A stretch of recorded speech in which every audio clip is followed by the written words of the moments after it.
The other important thing that you need to note in the cab of the truck is behind the passenger seat we have a fire extinguisher for anybody in the cab. So it's accessible to the driver if necessary, and then if the passenger needs to, they can turn around and release it. Just like any other fire extinguisher, remember your PASS acronym: pull, aim, squeeze, and sweep. And the other important thing to remember is, like in the helicopter, these are larger fire extinguishers, but they're not designed to put the ambulance fire out. What they're designed to do is give you enough time to get the patient and yourself safely away from the vehicle. So grab the fire extinguisher, create yourself an exit, and then let the fire department take care of it. That you can use to separate the cab from the back if for some reason you need to. If the driver's having problems with light and glare, or if for some reason there's noise that's bothering the driver, what have you, then you can close this door and secure it, and that separates the driver from the medical crew in the back.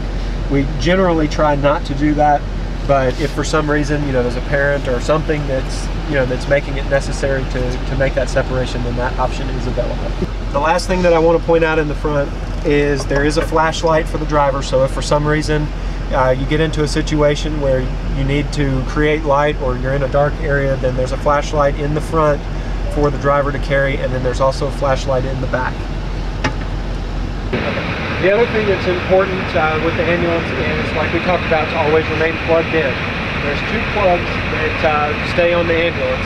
The top one is for your 120 volt AC on the inside, and that will keep it running anytime the ambulance is turned off. The bottom one is for heating and air unit that's on the ambulance, so that we'll maintain temperature control anytime that the engine's not running.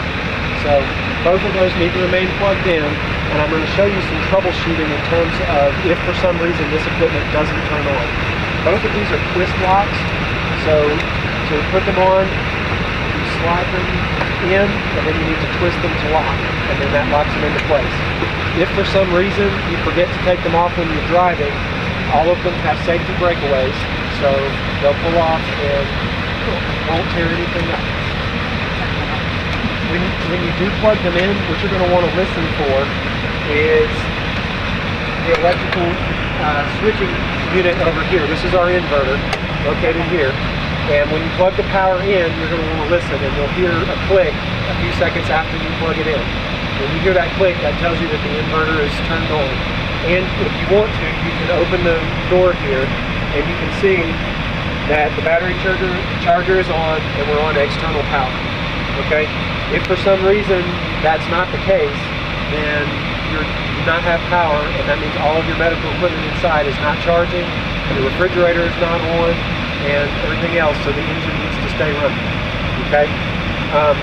If for some reason you're having trouble getting power inside, but everything seems to be working properly, there's a switch right here that oftentimes accidentally gets flipped. Okay? That's the inverter power for the inside. It's the master control. So if for some reason everything looks good, but that switch is off, you'll still not have any power inside until you turn that switch back on.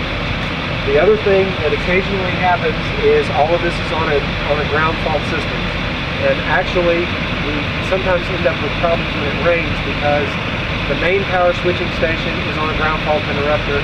The main power up here is on a ground fault system. And then we also have a ground fault system here. So you really got 3 layers of protection to make sure that nobody gets electrocuted and shot, but that also makes the electrical system very sensitive and will flip the breakers quite frequently. Okay? If that happens, then you can check first here, then here, and then if that doesn't fix it, then there's a room right over here. The door over in the POB garage there, when you go in immediately to the right, you'll see a panel breaker, and on the right hand side of that breaker, the bottom 2 breakers are the only ground fault breakers in there, and those are ours. So, and a lot of times, sometimes we have a key for that. Occasionally you have to call engineering. If you have to call engineering, they'll go in, they'll turn the breakers back on, and then you can plug in and everything will start working.